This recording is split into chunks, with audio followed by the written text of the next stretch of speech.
Hi everyone. We've started reading a new C.S. Lewis book called The Screwtape Letters. It's a fictional work where you're hearing the letters between two devils, a senior devil to a junior devil. So this letter did make me laugh out loud the first time reading it. My dear Wormwood, I am very pleased by what you tell me about this man's relations with his mother. But you must press your advantage. The enemy will be working from the center outwards, gradually bringing more and more of the patient's conduct under the new standard, and may reach his behavior to the old lady at any moment. You want to get in first. Keep in close touch with our colleague, Globos, who is in charge of the mother, and build up between you in that house a good, settled habit of mutual annoyance, daily pinpricks. The following methods are useful. 1. Keep his mind on the inner life. He thinks his conversion is something inside him, and his attention is therefore chiefly turned at present to the state of his own mind.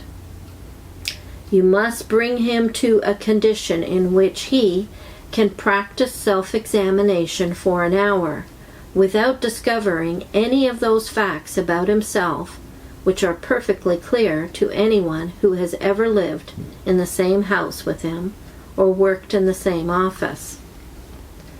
2. It is, no doubt, impossible to prevent his praying for his mother, but we have means of rendering the prayers innocuous. Make sure that they are always very spiritual, that he is always concerned with the state of her soul, and never with her rheumatism.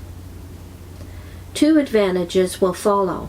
In the first place, his attention will be kept on what he regards as her sins, by which, with a little guidance from you, he can be induced to mean anything of her actions which are inconvenient or irritating to himself.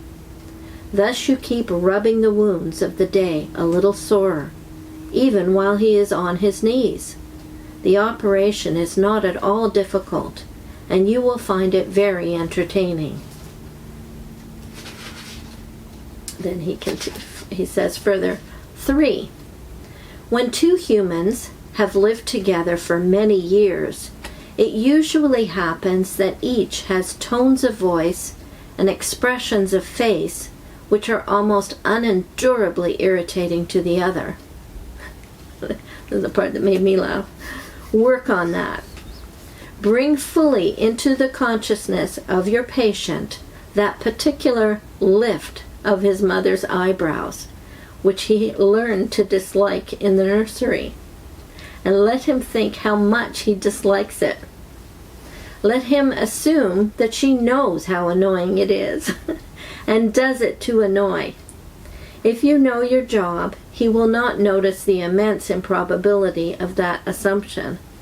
And of course, never let him suspect that he has tones and looks which similarly annoy her. As he cannot see or hear himself, this is easily managed. 4. In civilized life, domestic hatred usually expresses itself by saying things which would appear quite harmless on paper. The words are not offensive, but in such a voice or at such a moment that they are not far short of a blow in the face.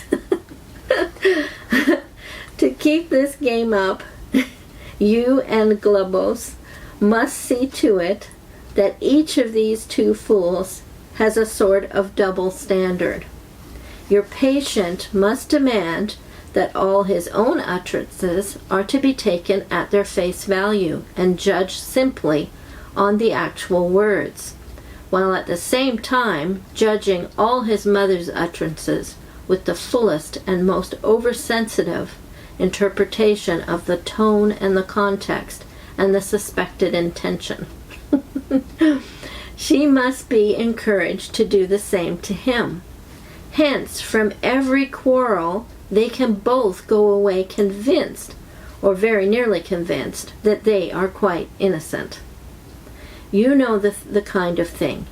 I simply ask her what time dinner will be, and she flies into a temper. Once this habit is well established, you have the delightful situation of a human saying things with the express purpose of offending, and yet having a grievance when the offense is taken.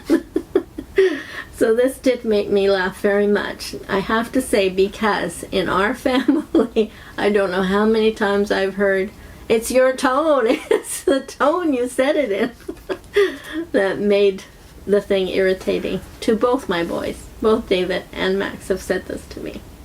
So this made me laugh. I think it's because it's so real. It's so true that you can't help but laugh.